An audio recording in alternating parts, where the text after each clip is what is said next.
Welcome to another episode of the Modern Moron. Wow, long time no pod. I have not posted an episode in over a month. I hit a wall, or definitely I had issues with an episode and I went into hibernation. Or I got chicken to publish it, so I moved on. Maybe I'll get back to it, maybe not. But for this episode, we're going to do something a little different, and that is we're going to try a guest who actually has some credentials. What do you think of that?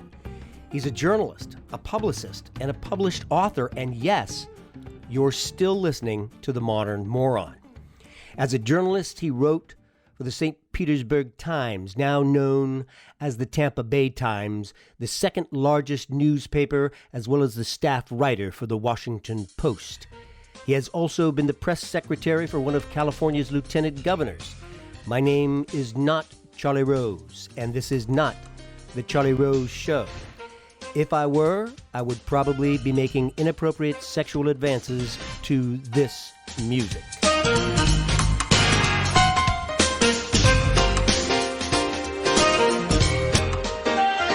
Now we know why he chose that theme song. Ew, right? But I digress. Inappropriate and not funny. But I have never let either one of those things stop me. My guest has integrity, even if I do not. And we talk a little about working at California's state capitol and politicians in general. You're going to be surprised to find that most politicians have issues with their egos. What? Remind you of anyone? Inauguration? This session was recorded in early July, and he brings up the fact that the coronavirus is starting to spread in areas of the country with low vaccination rates. And we've seen how that played out. It is also way before the second mask mandate put in effect by the governor of California on July 26th. He talks a bit about his travels in Germany just after the fall of the Berlin Wall and what his overall impression was of that time during his freelance correspondence work and for the book he would later write. Also, at one point, I try to recall a saying, which is, "There's no such thing as bad publicity." However, I completely botch it and make it difficult for either of us to remember.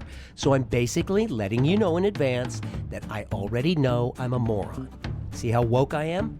We're jamming with the journalist on this episode of The Modern Moron. And thank you for listening.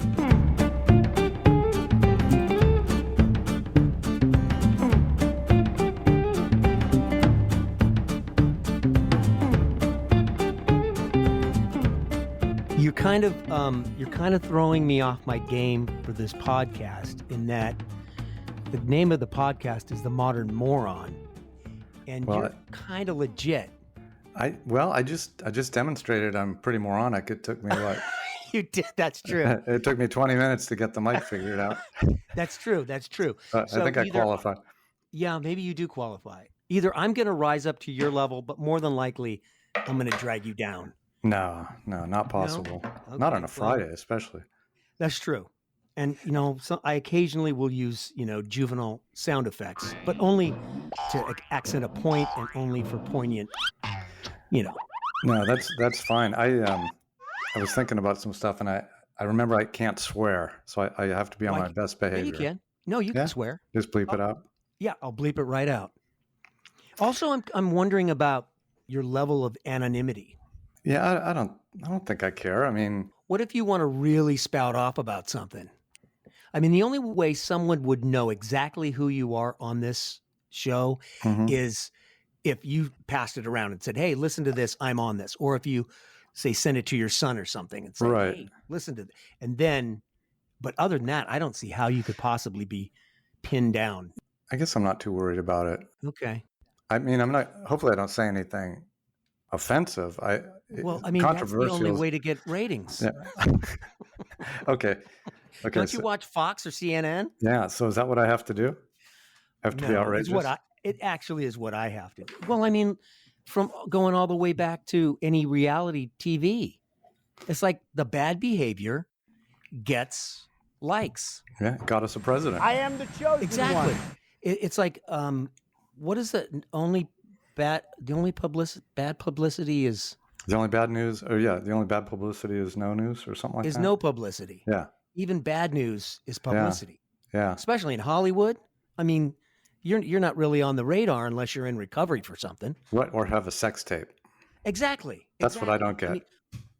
Paris Hilton. My outfit looks hot. Yeah, She would be nothing without a sex tape. right. Kardashian. I mean, you've got to do something sleazy to Yes. rate in our society. So that is why you're here. What are you going to do that's completely sleazy?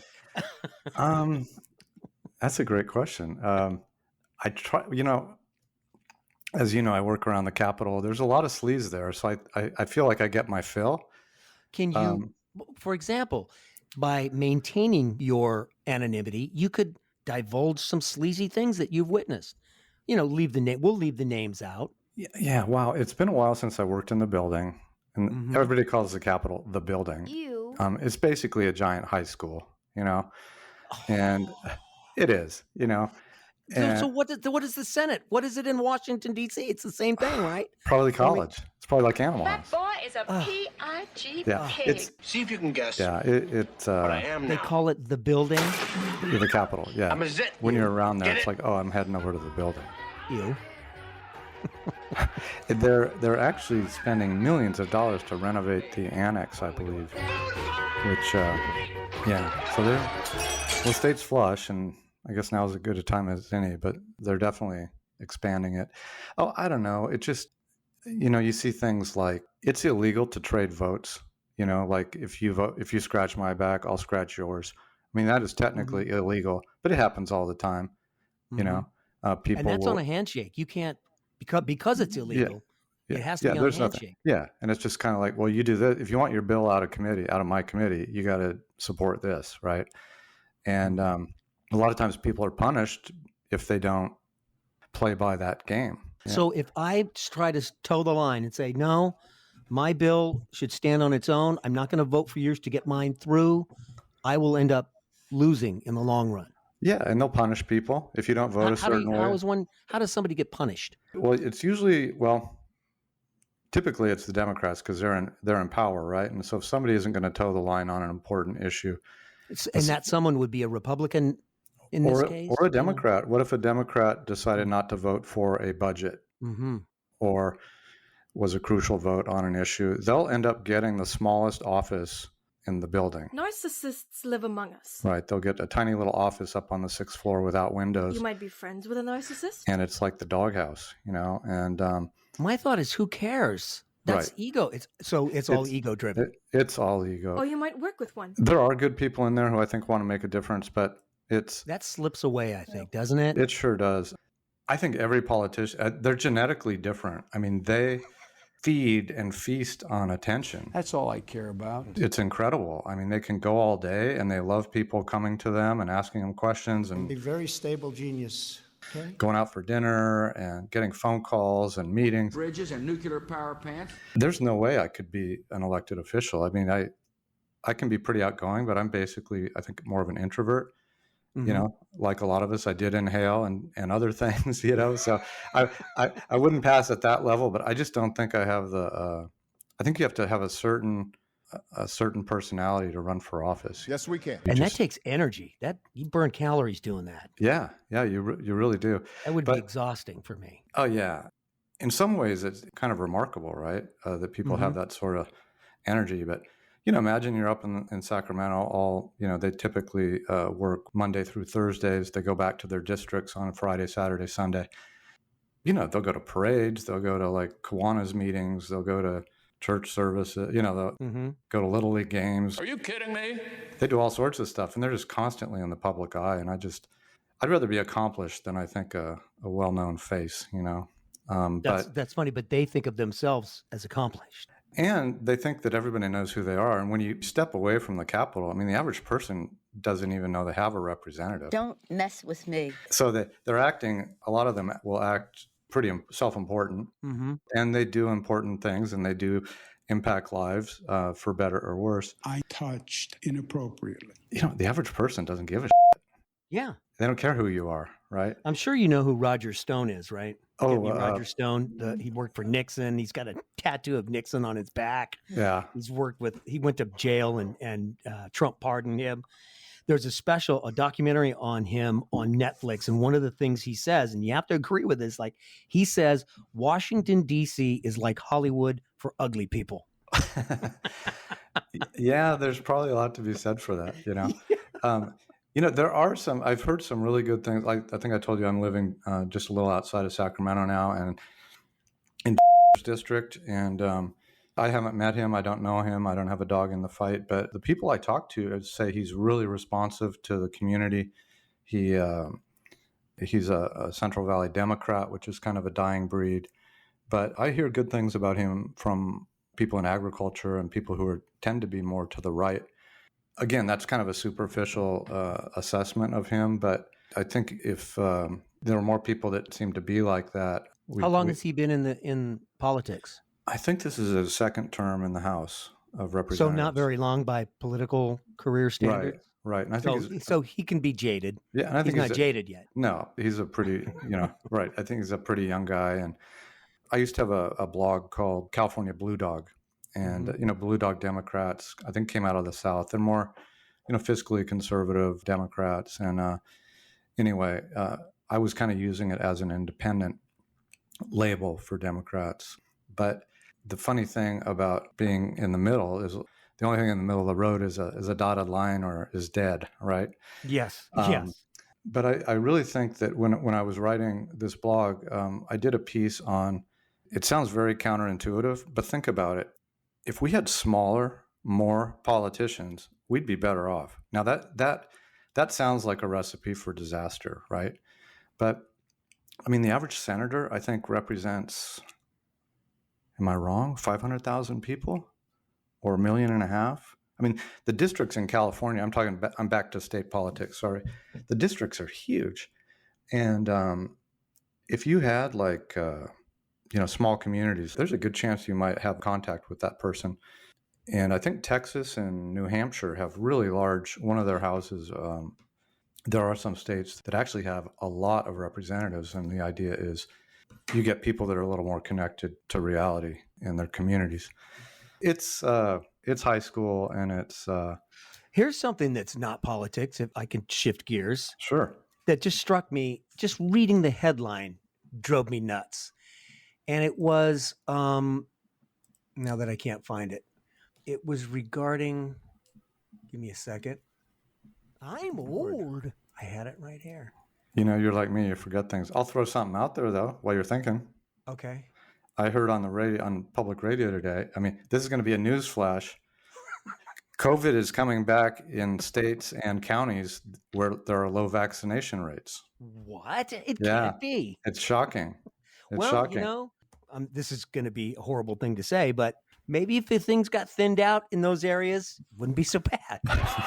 Right. What is Darwin's role today? I guess that's probably the question. And, you want to be compassionate. You want to respect people's decisions. But the reality is people making these decisions not to have a vaccine are, I try to look for the middle road. I think I told you before, there are always gray areas.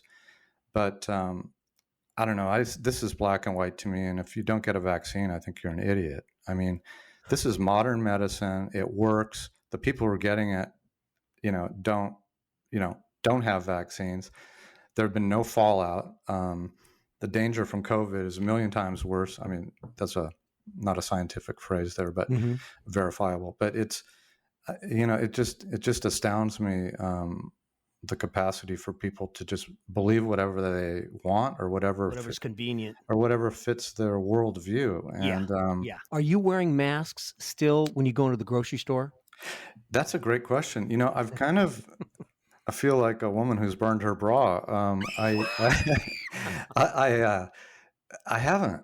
I have think not been wearing a mask. No, I was in Target earlier today and CVS, and I did not wear a mask. And were most other people wearing masks? It was probably about 50-50? Yeah, maybe a little less than 50. I mean, maybe 30 or 40% were wearing What them. about the people that work there? Yeah. All the workers wearing seem to masks? still be wearing They them. are. Yeah. I forgot. I went into the grocery store yesterday and I forgot a mask. And I thought, oh, I'm already in. I'm just going to, and I used the self-check. I try to still wear one for the workers there. I mean, how many people do they deal with a day? Well, I mean, we all want to be superheroes, right? And I think the vaccine, at least, is probably as close as I feel I'm going to get to a superhero these days, because I don't really have a lot of fear about getting it. I would hate to get it from somebody else and give it to somebody else who, Yeah, right. unless they That was chose always not. the scare, though, is that Yeah. you could have it and not know you have it, be asymptomatic, and be walking around for a week, spreading it everywhere. Right, right. And later this month, my son and I are going to go to Colombia. We're going to go to Bogota and Medellin. And it's funny because I read the New York Times every day, and they always have a map, and it's like blood red over Colombia. So they definitely have high rates down there. So it'll be interesting. But they're not keeping people out. I don't think we even are required to take a test, believe it or not. What are you planning? What would you do? Why are you going to Bogota, Colombia? Well, great question. It started as kind of A dare? no. See if you can run into some drug lords? No. It actually, like a lot of things, it was sparked by a failed romance.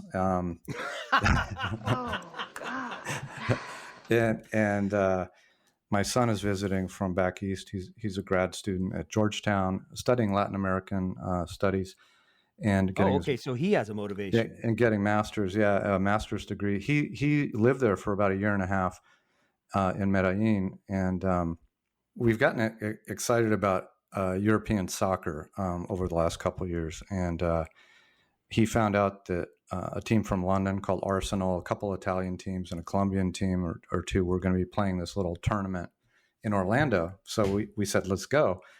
And then, by the time you're way over on the east coast of the U.S., you're pretty much hovering right over South America. Brazil. Yeah. Yeah. And so he threw it out there, and I'm like, well, why not? I don't really have any commitments or strings anymore. It's always hard to go on a vacation and leave somebody behind and they're working, but so I'm really looking forward to it. I think like a lot of us, we've been shut down and shut out. I mean, just going to Target without a mask is exciting, but so I'm really excited to travel.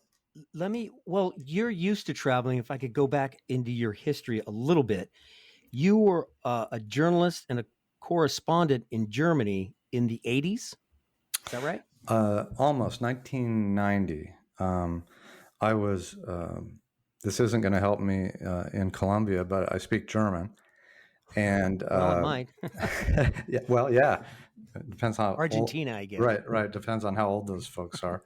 They're dying out, the old Nazis. But I was a reporter at what's now the Tampa Times, but it was the St. Petersburg Times. And in November of 1989, the Berlin Wall came down. Mm-hmm. And I just turned 30 or was turning 30. And, those big milestone birthdays, it's kind of like, man, what am I doing with my life? And then the Berlin Wall comes down, which nobody ever thought would happen. So it came down before you went? Yes. And Okay. I asked the editor to send me over, hey, I've lived there, I've studied there, I speak the language. And he was very condescending and kind of patted me on the head a little bit, like, hey, well, that's really cute, And I thought, you shithead, And so, excuse me. So I quit and went over as a freelancer, and it was just an amazing experience. So I covered the East German national elections, which was basically a referendum on reunification. And was this their first elections? Yes, their first free elections. It was something else. It was an eye-opener in a lot of ways. In what way? What was the primarily? Well, I think I had been to East Germany before. I had been to the Soviet Union, so I knew how drab the countries were. I mean, when you walk from West Berlin into East Berlin, it's like a high-def TV into a grainy black and white world, with rabbit ears that you've got to finagle. It didn't surprise me at the living conditions and the dreariness of the society, but I think what really got me was how eager these people were to become part of the West. And one of the things I learned, and I think a lot of reporters miss this, is that it really wasn't about freedom as much as it was material goods and economic freedom. And really? So, yeah, it was fascinating. And the West Germans, one of the more interesting things was I'd go to these rallies with 600,000 people, and it would be like, let's say Mexico decided to be part of the U.S., or they had a referendum, right? And they were going to vote on it. Well, it would be like the equivalent of the Republican Party and the Democratic Party going in to Mexico, working with the candidates, doing all the work for them, because they'd never had they'd never had free elections in East Germany, right? They didn't know what democracy really was. One day I collected all these flyers. Angela Merkel, who's been their prime minister for a long time, she was just some mid-level person at the time, and I remember seeing her face on posters.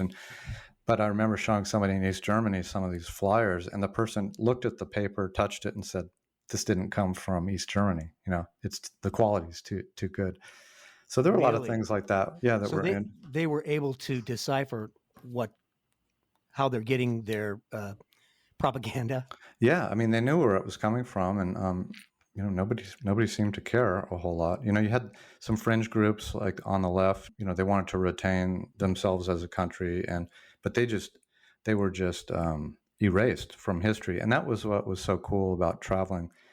And everything I saw I just felt this giant eraser that was coming down, and it was just this whole country was gonna disappear.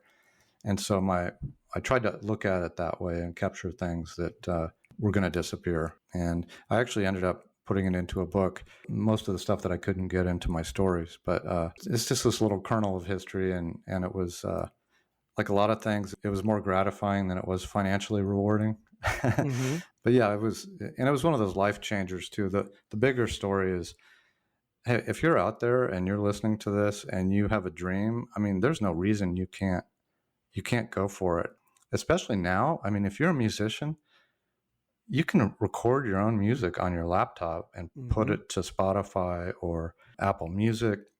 You're a writer. You can self-publish.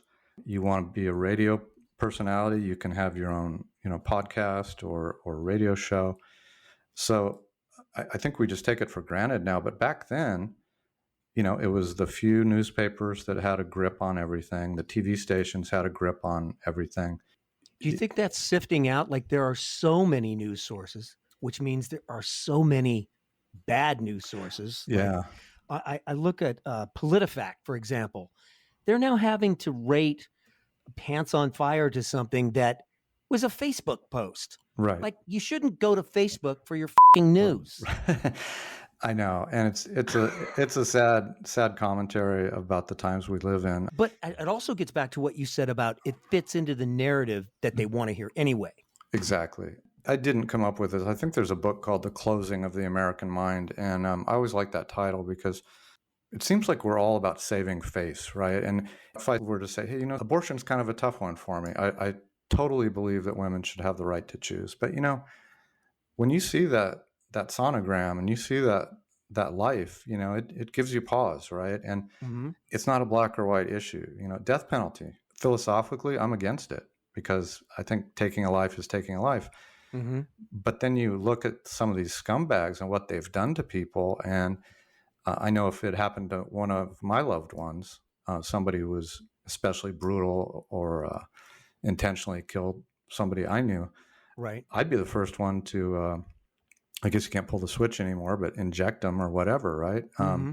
So we live in a world that's not simple, but everything's black and white, good and bad. This middle ground where everything happens, and that's where I think compromise comes in. It's where discussion comes in. It's where civility comes in, where people can agree to disagree. But the poles of our society, left and right, are dominating. And but if you take any, like what you said about in the middle of the road, all you find is a dotted line and roadkill. Right. But if you take any topic and collect data on a person's opinion about it, the majority of the cluster is going to be in the center, more than likely. It's not going to be skewed off to the right. And if it is, well, then there's your decision. Right. But most of the time it's gathered in the middle. That's where the compromise comes from. So on the one hand, I love that saying, but that really is where the path forward is through conservative Democrats and liberal thinking Republicans. Absolutely. And I just don't know how you get a group like that together, because if they promise to vote for each other's bills, maybe. Yeah, right. There you go. Well, Yeah, so when you think about it, though, people who are moderate and thoughtful, they're not out there shouting and yelling at people. I saw a Facebook post the other day.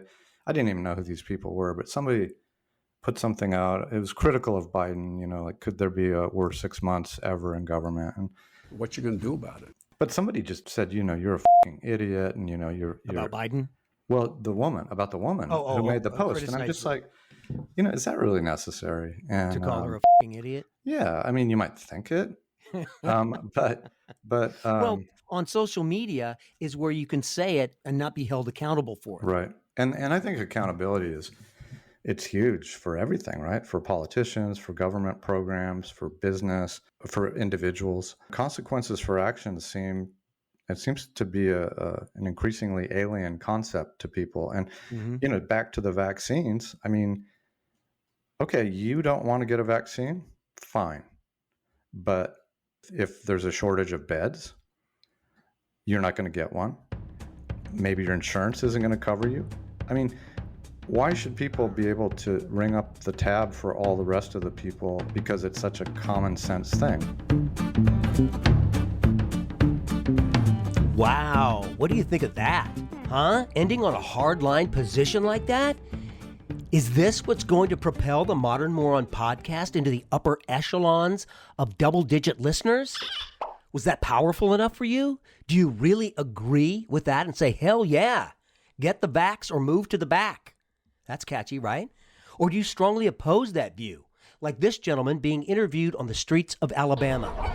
You can't tell me to get no vaccination, 'cause I don't want no government telling me what to do with my body. I want to choose and choose what I want to do to my body, unless, of course, it's abortion. Then the government can tell you what you can do with your body. But otherwise, I can't tell Okay, thank you, sir. That was great. Our guest mentioned a book title about the closing of the American mind. The full title of the book is called The Closing of the American Mind: How Higher Education Has Failed Democracy and Impoverished the Souls of Today's Students. Wow, that sounds relevant, right? It was written in 1987. Fantastic. Okay, that's it for now. Please forward it to someone you think might find it interesting, or if you just want to annoy someone, forward it to them and tell them they get mentioned by name in the middle of the episode. We would greatly appreciate it. Thank you for listening to The Modern Moron.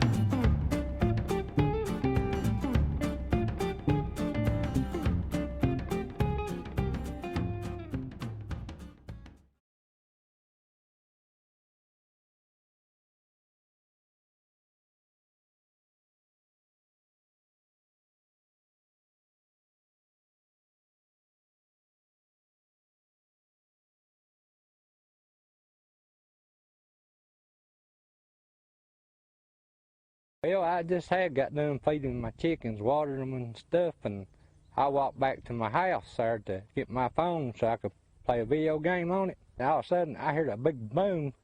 I looked back out my door, and the electric pole fell, and the lines were falling, and the geotackler's sideways into the fence. And there's a guy come out screaming and squalling, and running around about like a chicken with his head cut off. But I told him he needed to get out of that water, but say I didn't know he was getting eat up by bees. I thought he was just high. That girl in that little bikini, she had a little red dot over her. Think they learned their lesson? I'd say by today they are. If they feel like my leg feels.